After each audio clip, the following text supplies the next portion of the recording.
Mariusz Steckiewicz here again. This is our third part of the hip mobility video. In this one we'll talk a little bit about the internal and external rotation, that is the transverse plane of motion in the hip joint.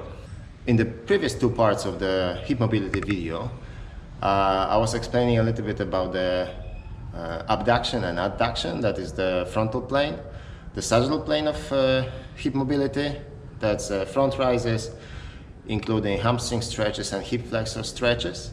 And in this one, we'll go through a couple of exercises to improve rotation of the hip. If we want to improve the overall hip mobility, we must not forget the rotation of the hip. As some of you may know, my background comes from martial arts, especially ITF Taekwon-Do, where kicks are playing a very important role.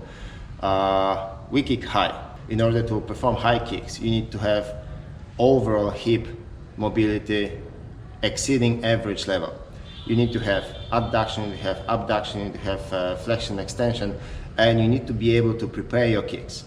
As example, I would take the side kick, which is very complicated kick, but pictures very well all the elements of the hip mobility when it comes to performing kicks. Just stretching yourself to the side split for the side kick is not enough. Each kick consists of a couple of elements. In side kick example, we have preparation, we have chambering, we have execution of the kick. All this has to be done with maximum potential, maximum power, and minimum risk of injury, minimum limitation. Let's go through the movements. In order to start the kick, you want to bring the knee as high as possible. This takes a lot of the strength in the hip flexion and hip extension. Your hamstring has to be flexible enough in order to allow you to bring the knee up. After this, you want to chamber the kick, so you turn your kicking leg internally. That means your external rotators must be flexible enough and internal rotators strong enough. The other leg has to go for external rotation to allow you to have stable base. So external rotation has to be strong and internal rotation has to be flexible. After this, of course, you will perform the kick. Okay? So this is where you need to have adductors flexible and abductors strong. Each kick will have a little bit different elements, but most of them will include rotation, either internally or externally or both. Let's go through the movements. As in most of the stretches and frequently other training methods, rolling can help you to loosen up a little bit tissue. So if you want to roll before the stretching, you can roll, in our case, you can roll gluteus, you can roll TFL, sartorius. These are three groups of the muscles which can impose some limitations in the rotation. Other than this, we'll go through the motion. I like to use kin stretch method. I think it's very efficient, and especially when it comes to the rotation, it seems to work beautifully.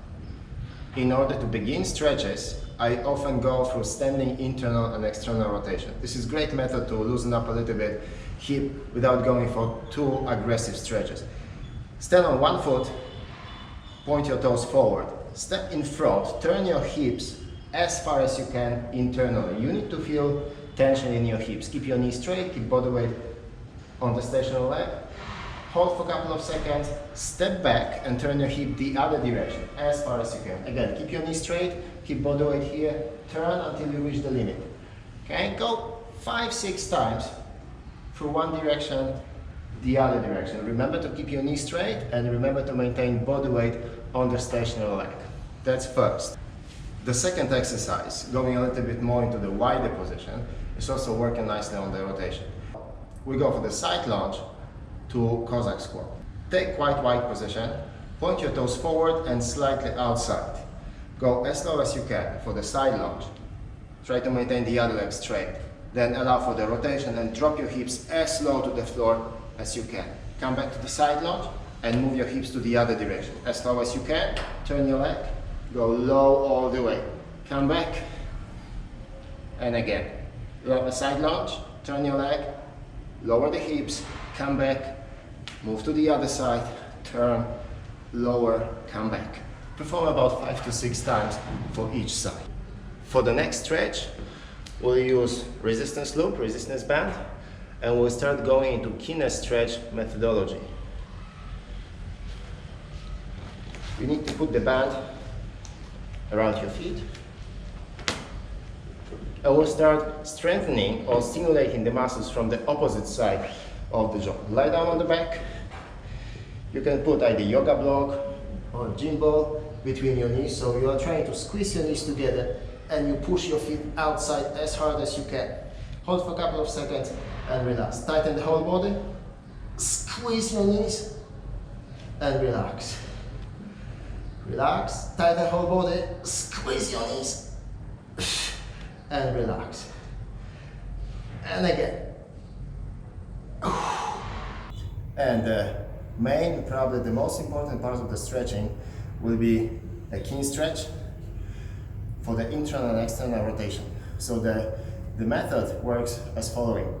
We create regressive tension, we create progressive tension, and then we extend range of motion, holding for about 1 to 2 minutes. In our position 90-90, where all the joints in the lower body are at 90 degrees, first we push the lower leg to the floor as hard as you can for 10 minutes, holding whole body as tight as you can. You can squeeze some tennis balls or something else, and you hold it for 10 seconds. Afterwards, we tense muscles from the opposite side of the joint. If you need to, you can lean a little bit away, and we'll try to lift in this leg, in this case, our foot. So we go for the internal rotation, then we go for the external rotation, and then we reach forward. Let's go for the movement. I push my foot, I push my knee, I push whole leg towards the floor. 3, 4, 5, 6, 7, 8, 9, 10.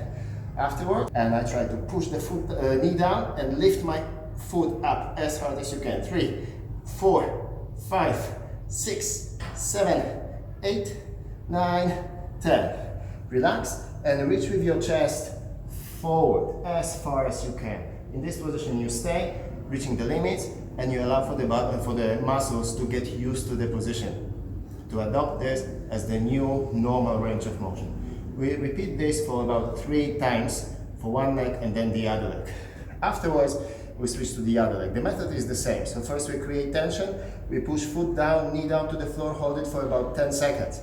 Then we reverse, we lift the foot up as much as you can, hold it for 10 seconds, and then we reach towards the leg.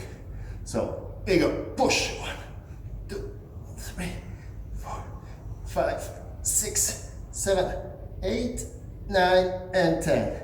And lift and turn. 1, 2, 3, 4, 5, 6, 7, 8, 9, 10. And reach as far as you can, relax your muscles and let the body used to this position. We hold it for about 1 to 2 minutes.